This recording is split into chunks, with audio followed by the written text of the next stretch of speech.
ယူကရိန်းနိုင်ငံဟာလေတပ်အင်အားကိုမြင့်တင်ဖို့ဆွီဒင်နိုင်ငံထုတ် Gripen တိုက်လေယာဉ်အစင်း150နဲ့ပြင်သစ်နိုင်ငံထုတ် Rafale တိုက်လေယာဉ်အစင်း100လက်ခံရရှိဖို့သဘောတူညီချက်တွေရရှိထားပါတယ်။အဲဒီတိုက်လေယာဉ်တွေဟာအသစ်ဆက်ဆက်တွေဖြစ်ပြီးယူကရိန်းရဲ့ကာကွယ်ရေးစွမ်းရည်ကိုတိတိတသာမြင့်တင်ပေးနိုင်မယ်လို့သမ္မတဇလန်စကီးက Kiev လေကြောင်းတက္ကသိုလ်ကကျောင်းသားတွေ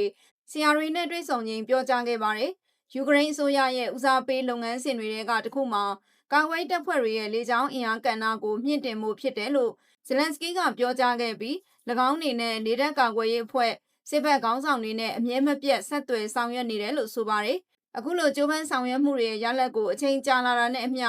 တိကျစွာမြင်တွေ့ရမယ်လို့၎င်းကဆက်ပြောပါတယ်။ယူကရိန်းအနေနဲ့ Gripen တိုက်လေယာဉ်အစင်း150နဲ့ Rafale တိုက်လေယာဉ်အစင်း100ရရှိဖို့သဘောတူညီချက်တွေရရှိထားပါတယ်။ကျွန်တော်တို့ရဲ့အမြင်ရတော့ဒါတွေဟာကမ္ဘာ့အကောင်းဆုံးတိုက်လေယာဉ်တွေပါပဲလို့သူကမှတ်ချက်ပြုပါတယ်။ယူကရိန်းနိုင်ငံဟာလက်ရှိမှာ F-16 တိုက်လေယာဉ်တွေကိုအသုံးပြုနေပေမဲ့အဲ့ဒါတွေဟာလေယာဉ်အသစ်တွေမဟုတ်ဘူးလို့၎င်းကဆိုပါတယ်။မဟာမိတ်တွေထောက်ပံ့ပေးတဲ့တိုက်လေယာဉ်တွေဟာယူကရိန်းနိုင်ငံရဲ့လေကြောင်းစွမ်းရည်ကိုတိတိတသာမြင့်တင်ပေးနိုင်ရမယ်လို့ဇလန်စကီးကအလေးပေးပြောကြားခဲ့ပါတယ်။ပြင်သစ်သမ္မတအီမန်နျူရယ်မက်ခရွန်နဲ့ဖုန်းနဲ့ဆွေးနွေးပြီးတဲ့နောက်2026ခုနှစ်အတွင်းပြင်သစ်အစိုးရကယူကရိန်းကိုနောက်ထပ်တိုက်လေယာဉ်တွေထပ်မံထောက်ပံ့ပေးသွားမယ်လို့သူကအတည်ပြုခဲ့ပါတယ်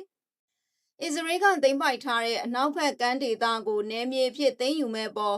အမေရိကန်သမ္မတဒေါ်နယ်ထရမ့်ကကန့်ကွက်တယ်လို့အိမ်ဖြူတော်ရရှိသူကပြောပါတယ်။တည်ငြိမ်တဲ့အနောက်ဘက်ကမ်းခြေဒေသဟာအစ္စရေးရဲ့လုံခြုံရေးအတွက်အထောက်အကူပြုသလိုဒေသရင်းငြိမ်းချမ်းရရှိဖို့အမေရိကန်အစိုးရရည်မှန်းချက်နဲ့လည်းကိုက်ညီပါတယ်လို့အဲဒီအိမ်ဖြူတော်ရရှိကတနင်္လာနေ့နှောင်းပိုင်းမှာပြောပါတယ်။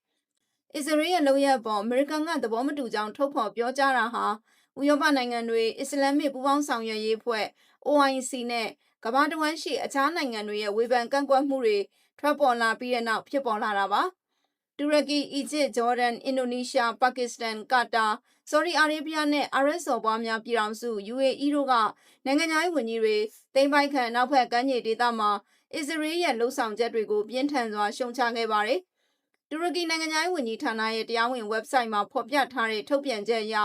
အစ္စရေးရဲ့လှုပ်ဆောင်ချက်တွေဟာနောက်ဘက်ကမ်းဒေသမှာ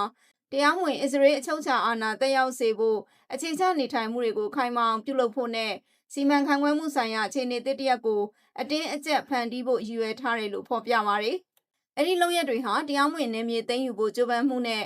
ပါလက်စတိုင်းပြည်သူတွေကိုနေရာစွန့်ခွာစေဖို့အရှိန်မြင့်တင်ပေးနေတာလို့ထုတ်ပြန်ချက်ကဆိုပါတယ်။ဗြိတိန်နိုင်ငံကလည်းအနောက်ဘက်ကမ်းဒေသအပေါ်ထိန်းချုပ်မှုတိုးချဲ့ဖို့ဆုံးဖြတ်ချက်ကိုပြန်လည်ပြင်ဆင်ဖို့အစ္စရေးကိုတောင်းဆိုလိုက်ပြီးအစ္စလာမစ်ပူးပေါင်းဆောင်ရွက်ရေးအဖွဲ့ OIC နဲ့အတူပူးပေါင်းက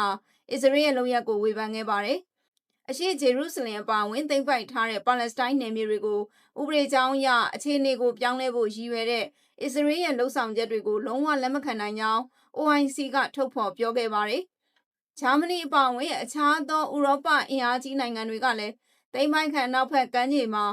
ထိန်းချုပ်မှုအားကောင်းစေဖို့ရည်ရွယ်တဲ့အစ္စရေးရဲ့လှုပ်ဆောင်ချက်တွေကိုရှုံချခဲ့ပါတယ်။စပိန်အစိုးရကလည်းအစ္စရေးရဲ့လုပ်ရပ်တွေပေါ်ပြင်းပြင်းထန်ထန်ရှုံချကြောင်းထုတ်ပြန်ခဲ့ပြီးအဲဒီလှုပ်ဆောင်ချက်တွေဟာအပြည်ပြည်ဆိုင်ရာဥပဒေတွေကိုချိုးဖောက်ကာ